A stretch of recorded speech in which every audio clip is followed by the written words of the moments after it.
So Yes, you're yeah. creating, the best way I can put it is the way that Sade put it. Years ago, she was offered an opportunity to work with Prince. And she said, I love Prince, but I don't want to work with Prince because I have my own version of my musical universe.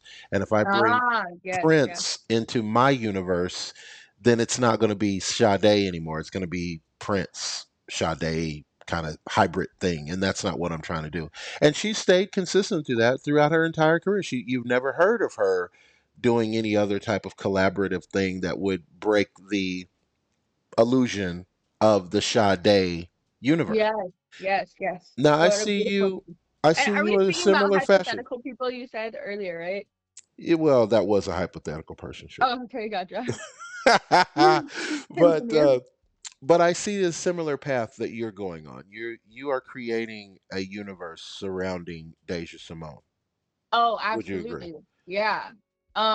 I'm very much into creative realms. Ever since I was little, I would daydream and like think about my own universes, and I started writing books. I loved anime and comics because all of those are creative realms, and I basically apply that same logic and freedom to the Deja Simone realm, the Simoniverse. I love it.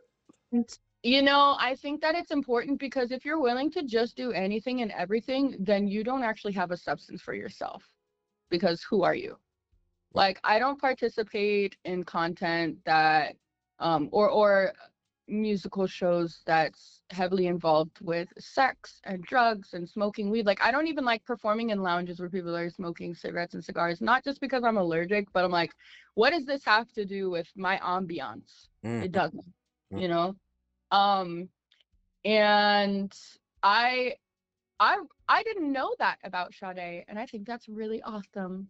Yeah. But it's true because like Prince has his own realm of music and so does she. So I totally get that. Can you ask the question again? Well, it kind of led to a similar question, but kind of a bigger question, which is, what is the legacy then that you want to leave? Like, you clearly are creating your own universe, or let's not say creating. Creating is kind of that's a funky word to use. You're sharing your universe with us, right? As the fans, we get to peek into your universe, right? What's the Hmm. legacy that you want to leave with that? Like, what do you want people to say 100 years from now when they talk about the Deja Simone? She was dot dot dot. Ooh, that's a big question. Well, that's what I Um, do. yeah, you got some freaking amazing questions. It's making my brain work. Well, I essentially want to embody the spirit of a Valkyrie. And if you don't know what Valkyries do, is they take the fallen soldiers, the Vikings, Mhm. and over to Valhalla, to where they can finally be in the place that they belong and are showing appreciation for what they do. And just like it's the ultimate unity, blessing, and essentially bringing them back to life, but in Valhalla, right? Okay. And so I want to do that for those who feel like they're struggling to rebuild themselves and believe in themselves, people who need a place to belong and somewhere to have their creative freedom and just spiritually connect with things that are not so mainstream. Because I've never been a mainstream person, and I think that's why consistently keep consistency in keeping up with like social media trends and music this and music that was always so difficult for me because I just I don't need to be niched into a box. Mhm. And for anyone who's gone through chronic depressions that have kicked them out of pursuing their careers or even just hobbies, because it's not always that serious. You know what I mean? Sometimes it's not that serious. I want to be able to re inspire them to take back their lives, to ignite a movement for dreamers rebuilding the belief in themselves and guiding them from hesitation to harmony. And so when people think of my legacy, I want them to feel like they're connected and they're involved with a community of genuine people and free thinking creatives and just overall wanting to experience the fullness of life, music, and creativity. Wow. And there. I want to inspire others to chase their dreams with their renewed fire because that's something that I've had to do year after year is restarting my life with all like the chaotic things that I've been through and battling through depression and spirituality and heartbreak. And so it's really important to me to be able to inspire others to chase their dreams while I do it myself. Long story short. No, that's a beautiful answer. And then it brings to, because you brought up being a woman. I wasn't going to mention that you were a woman. I was going to let people figure it out on their own. But you brought it up. And so your big personality and your big presence on stage and in the studio and in pictures, do you feel like that's a compliment in your personal relationships or a detriment to your personal relationships? Which part? your Can you your elaborate? your bigness, your largeness. I mean, you are not, um let's say for example, so you're Dasia Simone, but you're Yes. also Dasia Simone. Yeah. I see what you mean. Okay. So is your question asking if those things have made relationships and social interactions difficult?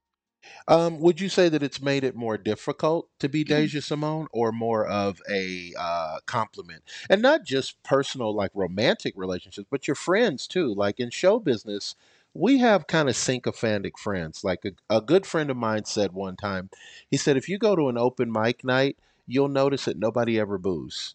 No matter how Hmm. terrible the artist was who got on stage, and this is terrible is a subjective term, but that's the term my friend used, and I agree with, Yeah, yeah. no matter how bad a person performs at an open mic, they're always going to get applause. Hmm. So then you wonder, well, what does that say in this person's mind? And especially if they're an attractive person, they go through their whole life thinking, well, I'm a singer because people, they applaud. I went to see a singer recently who was terrible, and she was working at a casino. So my thing was, there's no way I can tell her that she's not a great singer, because here she's getting a check, she's playing, there's people dancing on the dance floor. She's really bad. The band's pretty good, but she's terrible. And there's no way she's ever going to realize she's terrible, because she has a name, a face, a presence that's bigger than her life. So she's not Mm. a Deja Simone, but she is a Maggie McGillicuddy. And because she's a Maggie McGillicuddy, it made me wonder, is she ever going to have a real person say to her, Maggie, you're really not a great singer, but I mean, you're a cool person. But that Hmm. singing, though. Well, that's really interesting because it's got to be something that she does that's keeping there. Like you mentioned, she's a great person, but can't sing for shit. And it's probably that personality that ties back into who you know, not what you know. Mm, Um, but like when it comes to telling someone whether they're bad or not, I need that kind of level of Delulu in my life. Because growing up, I was trained in the essence of like Olympic style singing. mm, Not literally, but that's how intense things were for me, and I was never satisfied. Sometimes I still am not satisfied with my voice, and I'm just like, ugh, I don't want to hear this. mm. But then I see people who are like the person you're describing. I'm like, how the Right, right. um yeah, I mean, dang. I wish it was up to us to like be real with one another, but also at the same time, the beauty in life is that we can do whatever we desire. And if you have the confidence and you are taking the gift that God gave you and doing something with it, you will be blessed. Because there's a part in the Bible that talks about the talents. Are you familiar with that? One person gets one person gets three, and the other gets five. And the person who I think it's the can correct me if I'm wrong, the person who had one was embarrassed that they only had the one and they went to hide it. And so it got taken away. Whereas the others who had those talents, they just multiplied them and got more and they were blessed. I've And go ahead. Yeah, I've heard a similar story. Go, I'm listening. Yes, I have. I am familiar with this, but not so much. So I'm really tuned in. Yeah, and so I feel like that's the same situation in these kinds of things. Like they had the consistency, they had the courage, they had the delulu, and somehow they're making it work for them. And maybe she doesn't want to be the next big pop idol and just wants to be a local singer. But I mean, that's not really up to us to determine because we make stupid people famous all the time. Look at, let me not say that. Let me not say that. We make people famous off of just their looks, their big butts, and their sex tapes. Right, So, right, like, right. yeah. And then when it comes to like being somebody who is a performer, and I think all other performers can agree, is it's hard to be like at a certain point it becomes hard to keep friendships and relationships because if someone doesn't understand this realm of work and what it entails and the social batteries, how they're always up and down and all around, Hmm. they can't keep up. Like, I've had friends be mad because I'm so focused on what I'm doing that they're like, "Oh, let's hang out." I'm like, "No, I have studio time." "Oh, well, can you do this?" "No, I have a convention." Mm. "Oh, well, you didn't come to my birthday party and I haven't seen you for X amount of time." I have been in recovery or I'm taking lessons or I'm like really focused on what I want to do. There's a quote and I think it's from Les Brown. I could be wrong, but it's the bottom that's overcrowded. That's right. The bus got 20 people on it. That's I'm right. not trying to keep riding the bus. That's right. Okay.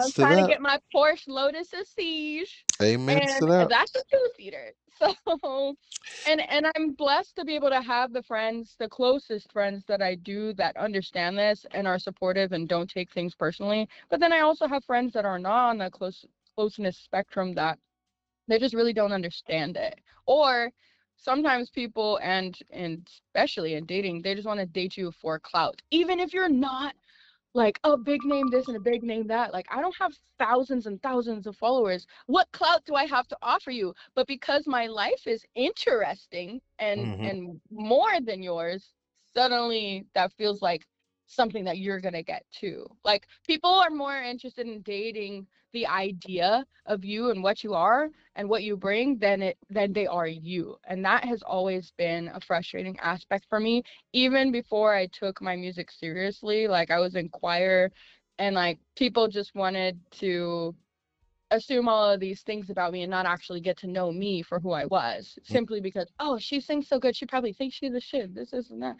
And then some people be like, oh yeah, she sings really good, she's probably gonna move up, let me be friends with her, blah blah blah. I mean, most of my choir experience was not that unified. Let's just say that. But yes, yes, it is difficult to answer your question, and yeah, it is also an eggshell conversation to have with other people where you're like, damn, you actually suck, bro. How are you doing this? I'm getting paid and Right. I'm better than you, and And I I'm can only yeah, buy a McDonald's ice cream for the week to treat myself. yeah. And your incredible talent is a benefit until it's threatening. Yes, yes. Because Oh, that's such good phrasing. Yes, absolutely. at first they love you because of that. That's the main reason Yes, that they're attracted to you. They want to be around you. Oh, I'll pay for everything. I got you. I got you. I got you. And then it becomes, why do you have to stand out everywhere we go? You have to wear something that draws attention, and you have to be. Well, isn't that who I was before you met me? exactly. They never get it. They want to like take birds and cage them. Like, that's not how this works. Like, Right. hyper possessive relationships can't do it because I don't have control over someone wanting to talk to me. I Right. don't have control over someone confessing their feelings in a random Instagram text at 10 p.m. with an unsolicited pic. Like, Right. Right. know? That part. That's so Um, frustrating. So before I run out of time, and time is never on our side on the show, I've got to ask you about cosplay. Yeah, What in the world is going on with cosplay? I don't understand it. I've never understood. I don't get it. Educate why me. What not? is it? What are y'all doing? Cosplay is dressing up in costume. It's costume play. That's the literal definition. And that can be in comic books, anime, manga, your favorite TV shows and cartoons, even video games. I personally love cosplaying from video games and anime more so than anything else. Hmm. And I don't know how else to describe it to you. Like, which part's confusing? I love So dressing up as characters that inspire me or are similar to my personality. So, like, Mirko from My Hero Academia. She's the bunny rabbit superhero. Uh-huh. She's a badass. I hate using the term alpha and sigma, whatever, but she's an alpha woman. Like B type A personality, I think that's what it's called. She's a big boss. She gets it done. She's fun to be around. She's hot as fuck, and she's also very easygoing, but she don't take no shit. Okay. And I was like, that's me. That's who I want to be. I love her. I love what she represents, and she's hot as hell.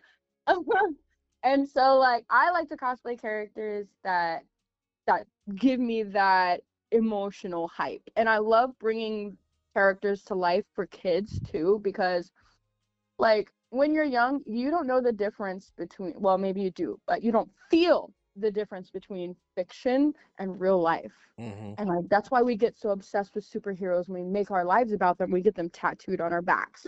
Like, Right.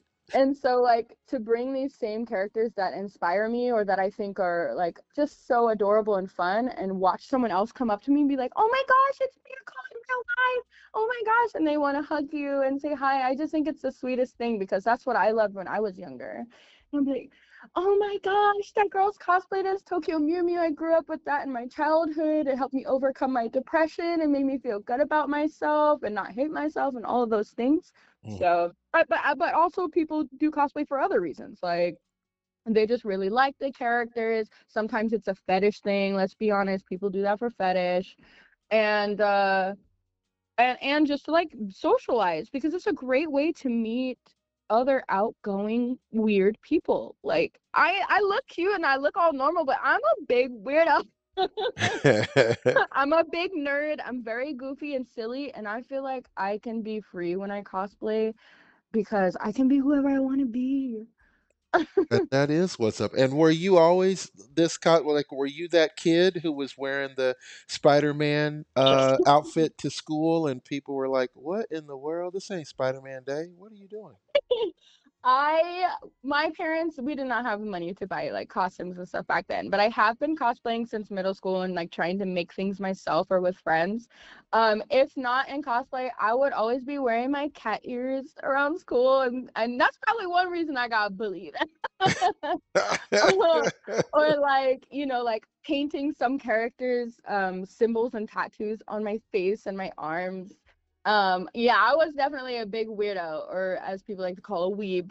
And I don't know, I just loved it. My parents also, well, my dad more specifically also loves comic books and action movies and superheroes and stuff. And so I just always tried to find ways to incorporate them into my life because it feels good.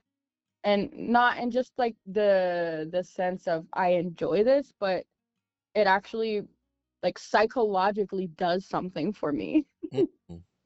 Like, okay, growing up I was obsessed with Tony Jaa. Are you familiar? He's a martial artist. And every week I would rewatch the movies because at the end of the movie he does a training a training video to teach you how to do Muay Boran. Uh, Um and I would do that and like incorporate it into my life. And then I love Tokyo Mew Mew, so I had my cat ears all the time and just, yeah, she brings me confidence, and I want to feel confident in my own unique authenticity, like my own self, my uniqueness. wow. So yeah, I love it. I love it. And so I'm actually going to the Level Up Expo coming up in April, the end of April. I attend every year. It's one of my favorite cons. My friends are the ones that run it, and it's uh-huh. just such a good environment to just be yourself. Like that's the most important thing in this world, is being around people who don't make you feel bad for your interests and just who you are as a person. And so I can't wait to show up there in my cosplays. I have too many to decide which one I want to do yet. Wow. Well, looking forward to that. And before I run out of time, I'm curious, because you are a songwriter, what's your best song in your opinion? If we only got to listen to one, if we only get to hear one in our whole life, what do you suggest? Ooh. Ooh, okay. That's a tough one because if I give you an artist, I'm gonna say Michael Jackson because the frequencies in his music psychologically make you feel good. But Well, if I had to pick a song, I'm gonna say "Take It All Back" by Torrin Wells and We the Kingdom. Well, I appreciate those artists, but I want to know what is your best song in your opinion Oh, for us oh, to explore and to find out and fall in love with. I do not have my music out just yet, so we'll have to do another interview where I do get to promote it because we're working on finishing the album now. But there is a song in there that sounds like when you thought about it, there is a song that instantly you were like, "Ooh, that's the one." So we'll look to hear back from that, right? I think I'm biased because I feel that way about most of my songs. Yes, yeah, we'll definitely have to do another interview to touch back on that. We'll touch back on that. And so, if we want to pleasantly stalk you on the internet, we want to be followers now, fans, likers, supporters. Where do we go? Where do we Oh find you on yeah, the internet? you can find me mostly daunting Instagram at the Dasia Simone. That's THEC Simone SIMONE. And that's my handle for all my platforms. I have a TikTok, but I don't really post on TikTok anymore because of some controversy stuff that has nothing to do with me and everything to do with our privacy. Um, Mm, speak I on also exactly, yeah, I don't agree with nothing that they're doing with TikTok right now in America. And then I also have a website that's thedesiasimone.com. And then for live booking for venues, birthday parties, weddings, and things of that sort, it's still thedesiasimone.com/booking. Me and my band are readily available for all types of events, and I will be relaunching my YouTube, so definitely stay ready for that. It is also the Dasia Simone. And that is what's So, up. And it's the Dasia Simone on the show today. Deja, thank you so much for doing the interview and being my guest. It was a real pleasure to touch base with you. I'm looking forward to great things. I know you're going to do some really big things. It's not something I say lightly. So I know that you'll do it. I am in belief that you're going to do it. And for thank everybody you so else, you guys support Deja and what she's doing. I guarantee you, if you get a chance to see her live, you will not be disappointed at all. And it's been the Ace Michael Show today. You know what I say at the end of the show? Live the life you love much. the The life you life live. you live. Thank you. Thank you so much, Ace. Everyone have a good one. Ciao for now.